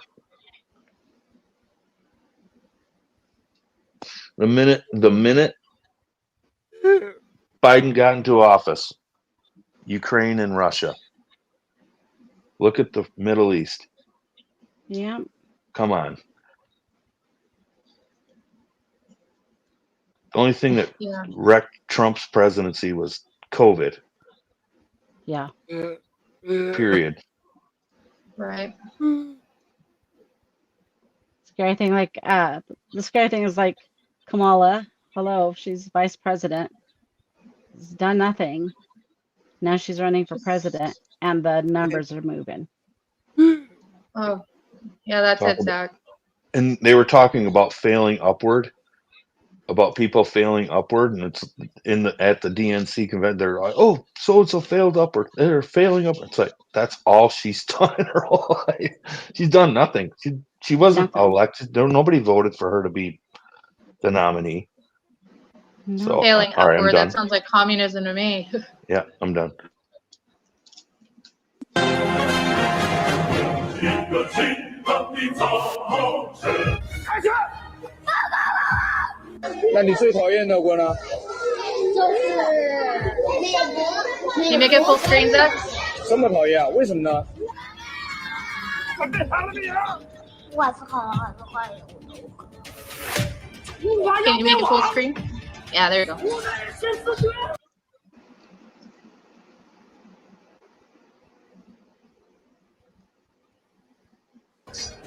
Yeah.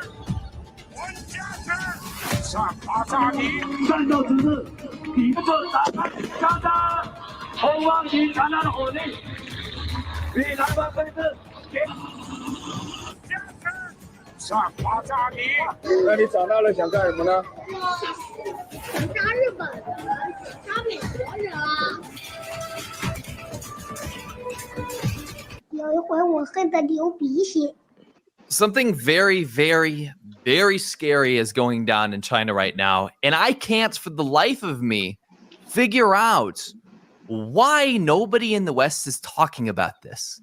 Why is nobody talking about the fact that on a mass scale, China, under the current leadership of Xi Jinping, taking on this big nationalist approach, is training its kids for war? Now, if you don't know me, I'm a guy that lived in China for 10 years. In those 10 years, I watched China go from this curious country that wanted to welcome people to a country that was taught by its leadership to start hating the rest of the world. We're not going to participate. Yeah, you can post the link. People could go watch the whole thing. But it's pretty wild, man. They're like training them like they're in boot camp. Little soldiers. Bayonets and how to assemble their weapon and clean it and take it apart. And it's nuts, right? While we have our kids dancing around with rainbows and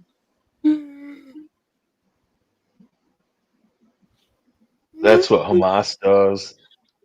That's what ISIS does.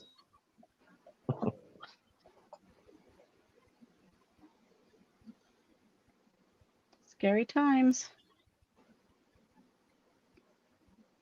well, the worst. I mean, the thing about the Any China final thing is, thoughts you on know, tonight's discussion, ladies and gents?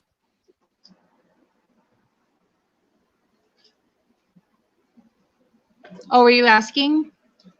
No, I just want to say thank you, and I apologize that I was late, but I thank you for inviting me and having the discussion with you all.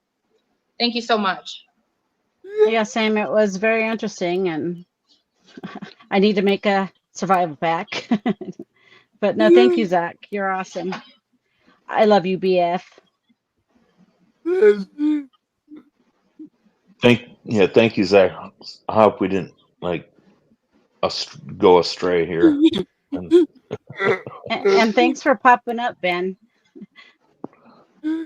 Oh, my pleasure. Zach, you're an inspiration, dude. Definitely. He's pretty awesome. He keeps posting sign language videos so Anais can watch and to help me as well. And like I said, he has a very big vocabulary, but he can't put them together, so he struggles. So he uses sign language a lot, and he does a little bit of both. But Zach's videos are helping me. My baby knows more sign language than me, so Zach is helping me. Well, it sounds like your son's already smarter than I am. He sounds bilingual already, so that's fantastic. Yeah, he's big on he does use his tablet and stuff, and he watches the kids learning the phonics stuff and everything, but he likes to listen to them in different languages, and we've noticed he can't get his words out the way he wants to, but his accent will change. He's talking in different languages. Well, yeah, just try to have him around as many kids as possible. Oh, we do. We definitely do that. Yeah, that's great. Keep dreaming, Funky. I see Funky giving me the eye roll. Building survival instincts in children is a vital part of their development. By fostering resilience and confidence, we equip them with the tools they need to face life's challenges. These qualities enable children to navigate difficult situations with a calm and focused mind, ensuring they can respond effectively when it matters most. Helping children develop these traits not only prepares them for survival scenarios but also for the many obstacles they will encounter throughout their lives. Teaching survival skills to children requires patience, creativity, and understanding. Parents, guardians, and educators play a crucial role in this process. By creating an environment where children feel safe to learn and grow, we help them build the mental and emotional strength necessary for survival. Children who learn these skills early on will carry them into adulthood, becoming more self-reliant and resourceful individuals. The importance of resilience and confidence cannot be overstated. These qualities are the foundation of a child's ability to adapt to changing circumstances. By nurturing these traits, we empower our children to face uncertainty with courage and determination. They learn to trust their instincts and make decisions that can lead to positive outcomes, even in the most challenging situations. Thank you all for being part of this important discussion. Your dedication to helping children grow and thrive is truly inspiring. I love you all. Train up a child in the way he should go, and when he is old, he will not depart from it. Proverbs 22 verse 6, KJV.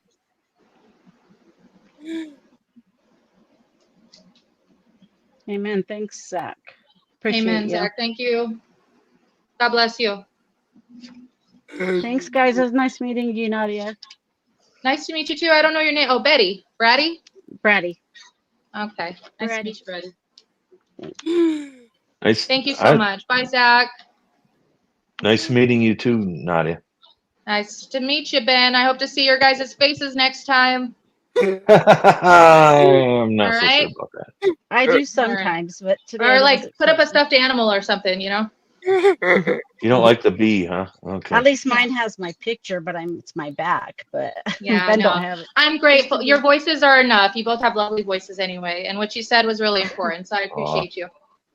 Thank you. Thanks. All right. Well, I'll see you soon. Bye. Hey community, Unique Prepping has partnered up with Hunter Brothers Coffee. It's a veteran-owned coffee company out of Pennsylvania.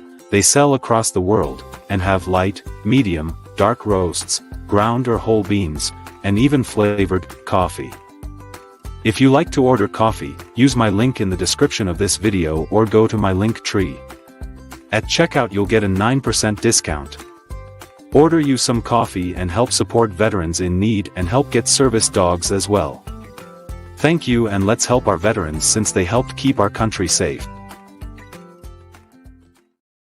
Thank you for joining me on Unique Prepping. I hope today's content has inspired you to take charge of your own preparedness journey, no matter what challenges you face. Remember, prepping isn't just about surviving alone, it's about thriving together as a community. We all have unique strengths to offer, and when we unite, we can overcome any obstacle. As Matthew 5 verse 9 in the King James Version says, "Blessed are the peacemakers, for they shall be called the children of God." In our prepping journey, let's strive to be peacemakers, supporting and uplifting one another as we prepare for whatever comes our way. If you found value in today's video, please consider subscribing and joining the Unique Prepping family. Let's continue to learn, grow, and build a stronger, more prepared community together. Remember, in this family, everyone has a role to play.